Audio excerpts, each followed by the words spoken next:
Well, welcome back, friends, to the Hypocrites and Hypochondriacs podcast, second season, entitled Passion Fruit, where we are allowing our why to produce a passion that bears fruit. I'm your host, Antea Evelina, and I am excited about today's journey. Well, hey, friends, welcome back to the Hypocrites and Hypochondriacs podcast. I'm so glad that you tuned back in. I just really been doing a lot of soul searching and really just trying to hear from the Lord in regards to what I should produce on this podcast.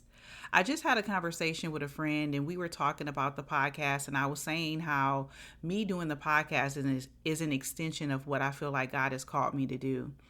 Very long ago, when I was in youth church, our pastor, Pastor Donnie Mitchell, charged us with seeking the Lord about what we felt like we were called to do, and more importantly, what we were called to be in life. And I came back with evangelist. And so once we all decided what God had told us we were called to be, he placed us in those roles within the youth church so we could strengthen those muscles.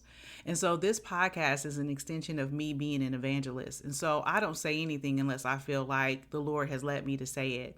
And of course, in this climate, you can go to social media and watch the news and television and have conversations with people and come up with your own opinion and then have something to say. And of course, Antea has a lot to say, but I want to know what the Spirit of the Lord is saying right now. And so I feel like in me trying to inspire people to be the best form of themselves, I feel like we need to internalize our peacemaking. So what I'm saying is I believe that we were all called to be peacemakers.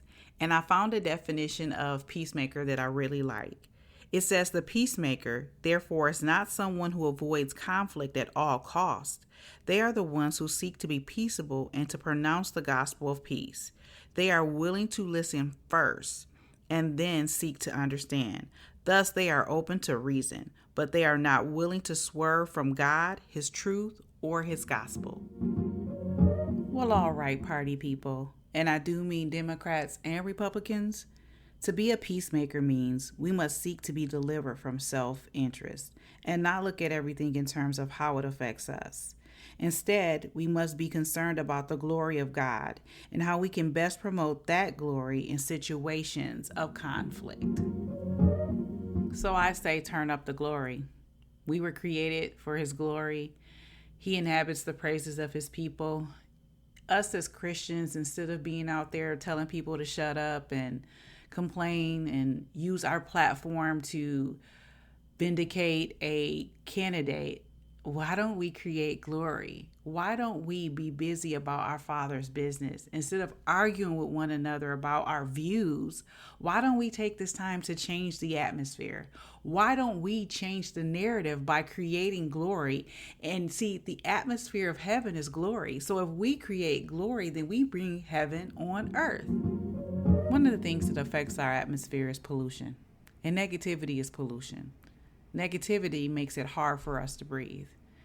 Negativity creates an environment of strife and division. And so we shouldn't be a part of that. And so I say, until next time, be a peacemaker.